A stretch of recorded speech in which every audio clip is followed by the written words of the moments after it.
Welcome back to Southern Ghost Stories. I'm your host, the American Hauntstorian, Alan Searcy. Today, I'm going to mix things up a little bit and tell you some old ghost stories from the 19th century in Philadelphia. Philadelphia is a great town, and there's a ton of history there. In case you didn't know, it was our nation's capital before it was moved to Washington, D.C. A few years ago, I wrote a book called Southern Ghost Stories Philadelphia, and I uncovered a ton of fun stories from the 1800s. So let's just jump right into it, shall we?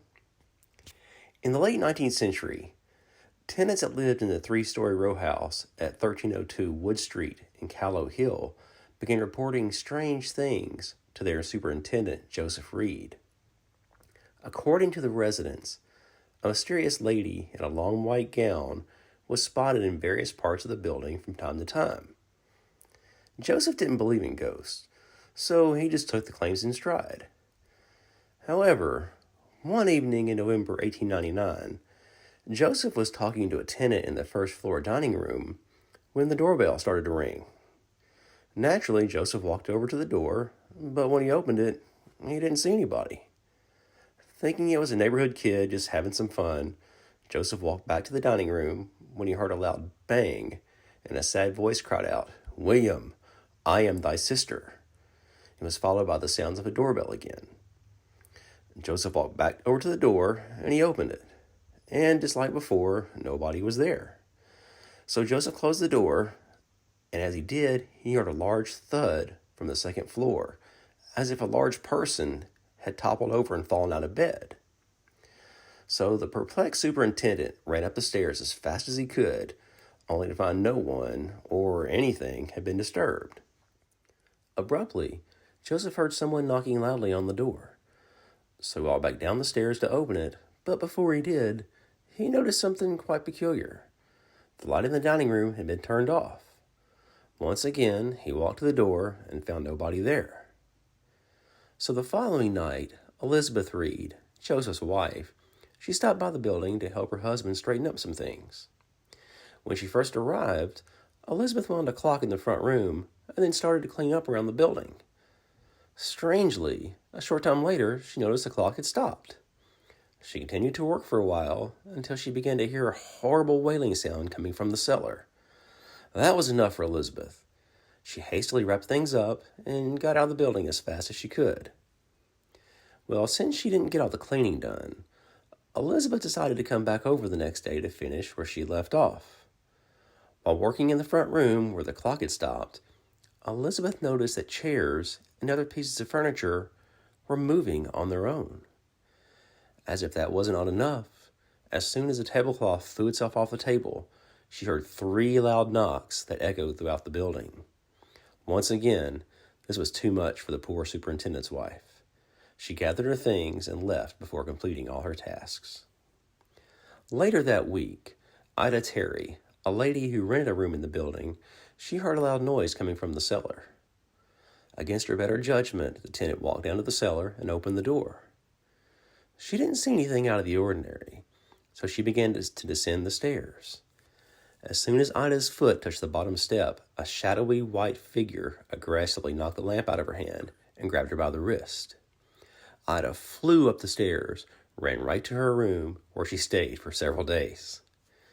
And due to the experiences of himself, his wife, and those who rented the rooms from him, Joseph Reed brought in a psychic and allowed her to walk through the building to see if she could understand why so many odd things were happening. So as the medium walked through the row house, she began to sense the presence of a husband and a wife that were robbed and murdered in the building. After they were killed, the murderer dug 2 shallow graves in the cellar and buried bodies underneath the building. Well, digging out the cellar was out of the question. But Joseph felt he owed it to his tenants and the spirits there to do something. Hoping to please everyone, Joseph got to work and added some cosmetic touches to the building. By replacing the doors and windowsills and painting the front shutters green, perhaps there wouldn't be any more problems. Wrong.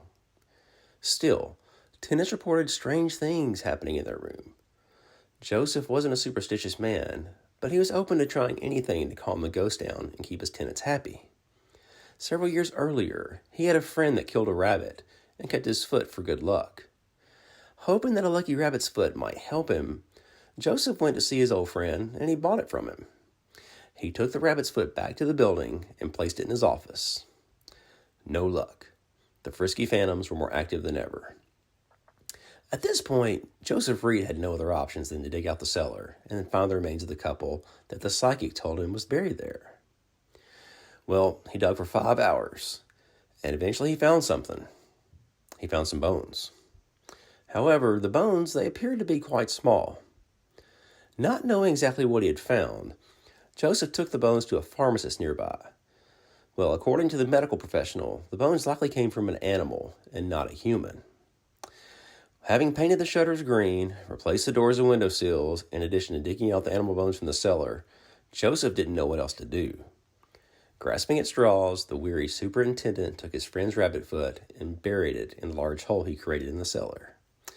That didn't work either. 2 days later, the tenants began hearing noises all over again. Well, today, the old row house is gone, and in its place is a self-storage facility. Perhaps the spirits there are enjoying hanging out in a small room with someone's drum set or baseball card collection. I stopped there a couple years ago and talked to the people who work there, and they didn't sense anything. Nothing was off there. But still, it's really wild that all this stuff happened there, and now it's a self-storage facility. All right. Now here's another old ghost story from Philadelphia.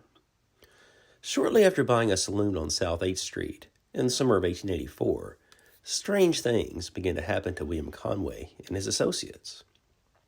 While nothing really happened in the barroom on the first floor, something strange upstairs in the storage area began to make noises and moving things around. At first, William thought little of the second floor specter, until it gradually began to get louder and louder. Late one night in early August, as the saloon was about to close down for the night, William sent a waiter named James upstairs to retrieve some cups. As William went about closing the bar, he heard his employee climb the stairs and open the creaky door to the small stockroom. Within a few seconds, William heard James yell, followed by the sound of a man falling down a flight of stairs. The puzzled saloon owner dropped the cup he was cleaning and ran over to see if his associate was okay. Too shaken up to speak, James dusted himself off and walked over to a table and sat down. William pulled up a chair and asked him if he was okay. The frazzled waiter sat there for a second before he could finally compose himself enough to speak. According to James, as he was ascending the staircase, he heard what sounded like someone walking around in the storage area. Just to make sure a robber wasn't hiding upstairs, he gently cracked the door open and peeked inside. When he realized no one was there, James opened the door and he walked inside.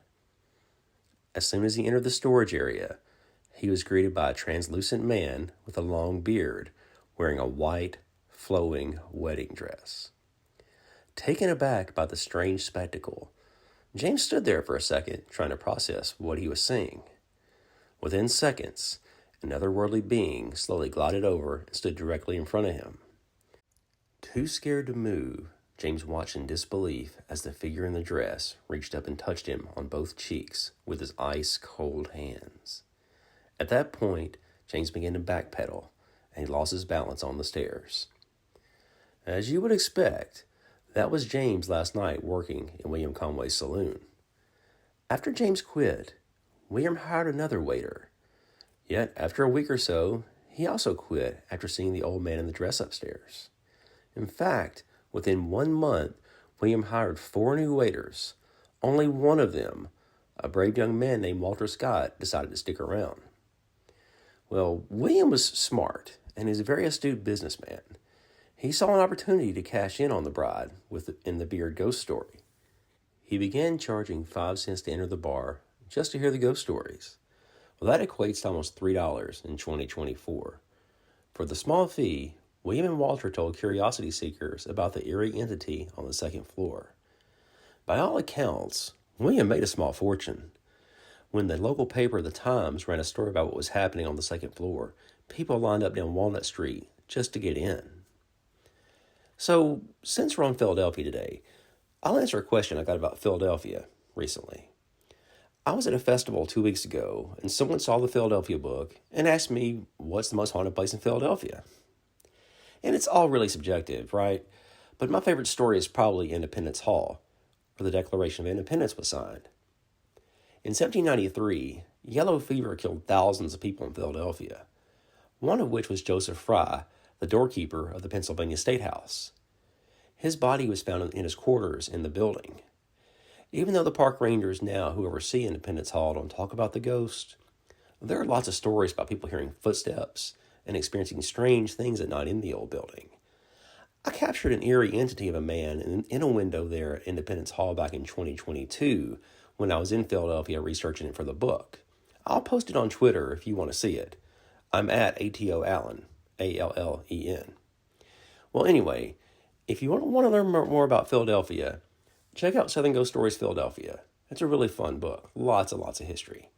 It can be found on Amazon.com. And the books are also available at Barnes & Noble. If you go to a store and they don't have them, ask the manager to order them for you. Barnes & Noble, they're kind of funny. Each story carries different titles, and sometimes you just got to ask. So the book is also available on Kindle. All my books are. And they're free to read if you have Kindle Unlimited. So please like the video on YouTube, subscribe to the podcast. Be sure to follow us on Facebook too, Southern Ghost Stories. You can find me on Twitter, like I mentioned. I think it's X now. Sorry, I'm an old man. I get it all confused. I'm at ATO Allen, ALLEN. I drop a lot of interesting ghost stories over there, or Grey Robin tales, or witch trial stories, just weird stuff I get from time to time. So coming up, I'm going to be at Smoky Mountain Terror in Johnson City, Tennessee on June 7th. Make plans to come by and say hello. It's going to be a really fun event. So this episode's been a lot of fun. I love Philadelphia. So you know what I'm going to do? The next episode, it's going to be another story about Philadelphia, or multiple stories about Philadelphia. So be sure to check back with us next time.